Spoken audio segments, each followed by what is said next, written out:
Assalamualaikum warahmatullahi wabarakatuh. Perkenalkan, nama saya Nukman. Saya berasal dari kelompok 13 yang berjumlah 3 orang. Yang pertama saya sendiri, dan yang kedua teman saya Putri Nirmala, dan yang ketiga teman saya Eli Wahyuni. Kami berasal dari kampus IAI Seni Muar Bungo, dari prodi PAI, yang mana di sini kami membuat tugas mata kuliah materi akidah akhlak yang berjudul Sifat-sifat Fatimatuz Zahra dan Ulwas Al-Qarni. Fatimatuz Zahra adalah putri Nabi Muhammad SAW dan Khadijah. Ketika dewasa, ia menikah dengan Ali bin Abi Thalib. Fatimah dilahirkan di Mekah pada tanggal 20 Jumadil Akhir, 18 tahun sebelum Nabi Muhammad SAW hijrah tahun ke-5 dari kerasulannya. Kehidupan Fatimah di dalam 2 periode. Periode pertama, masa kanak-kanak. Keluarga hidup dalam menyedihkan, banyak tekanan dan penyiksaan. Pada periode kedua, masa remaja dan dewasa, menjadi pemimpin kota Madinah. Fatimatuz Zahra bagian dari jiwa Rasulullah SAW. Dalam hadis diriwayatkan oleh Imam Muslim nomor 4483, Rasulullah SAW bersabda, "Sesungguhnya Fatimah adalah bagian dari dagingku. Apabila ada sesuatu yang menyakitinya, maka akan membuat sakit pula." Dan Fatimatuz Zahra juga menjadi pemimpin. Hadis riwayat Imam Al-Bukhari dalam kitabnya, Rasulullah SAW bersabda kepada Fatimah, "Tidakkah engkau senang jika engkau menjadi penghulu bagi wanita seluruh alam?" Keutamaan lainnya, keutamaan Fatimatuz Zahra bukan hanya beliau adalah putra Rasul semata, tetapi juga keutamaan dan kemuliaan beliau memang ditunjuk beberapa hal penting seperti keutamaan akhlak yang mulia, pengetahuan yang tinggi, kesabaran dan ketabahan, kesederhanaan, kezuhudan dan keteguhan hatinya. Baiklah, saya bernama Putri Nirmala.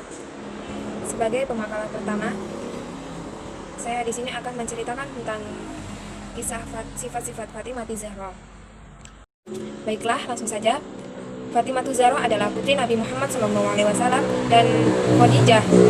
Fatimah sangat terkenal di dunia Islam karena hidupnya paling dekat paling lama dengan Rasulullah SAW. Rasulullah sendiri sangat menyayangi dari dialah keturunan dari Rasulullah SAW. Fatimah dilahirkan pada tanggal 20 Jumadil Akhir 18 tahun sebelum Nabi SAW. Baiklah, kesimpulan dari Fatimatuz Zahra adalah seorang wanita yang solehah, yang mempunyai akhlak terpuji, yang begitu mulia, serta mempunyai ilmu pengetahuan yang luas, mempunyai sifat-sifat yang begitu sederhana, mempunyai hati yang begitu tegar dalam menghadapi apapun. Dan Fatimatuz Zahra juga memberikan teladan sebagai seorang wanita yang selalu mendukung perjuangan ayahnya dan suaminya. Walaupun anak seorang yang sangat disegani, namun Fatimah tidak pernah sombong. Ia adalah seorang istri yang sangat disegani, namun Fatimah tidak pernah sombong. Ia adalah seorang yang sangat sederhana. Hidupnya tanpa banyak menuntut pada suaminya. Hal-hal inilah yang membuat Fatimah sangatlah mulia, serta menjadi panutan bagi semua umat manusia.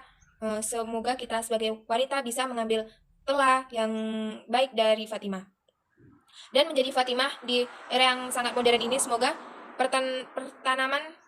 semoga selalu sifat-sifat kesederhanaan seperti Fatimatuz Zahra ini bisa kita ikuti dengan baik dan benar. Baiklah, cukup sekian dari saya. Bismillahirrahmanirrahim. Perkenalkan, nama saya Eli Wahyuni sebagai pendidik ketiga dari kelompok 13. 1. Riwayat hidup singkat. Uwais Al-Qarni adalah salah seorang penduduk Yaman, ayaran Kard dari kabilah Murad. Ayahnya sudah tiada dan dia hidup bersama ibunya dan sangat berbakti kepadanya.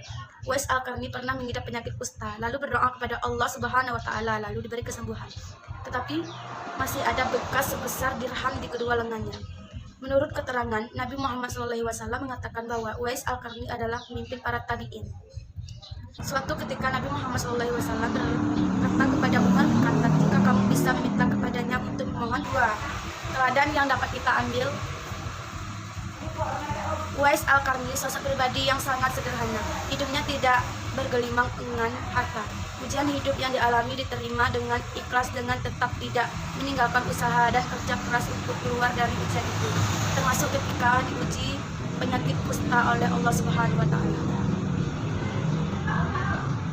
Beliau berdua sengaja mencari di sekitar Ka'bah karena Rasulullah berpesan, di zaman kamu nanti akan lahir seorang manusia yang doanya sangat makbul.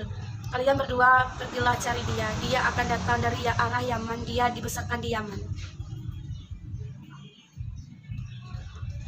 Rombongan kafilah dari Yaman menuju Syam silih berganti, membawa barang dagang mereka. Suatu ketika Uwais Al-Qarni turut bersama mereka. Rombongan kafilah itu pun tiba di kota Madinah.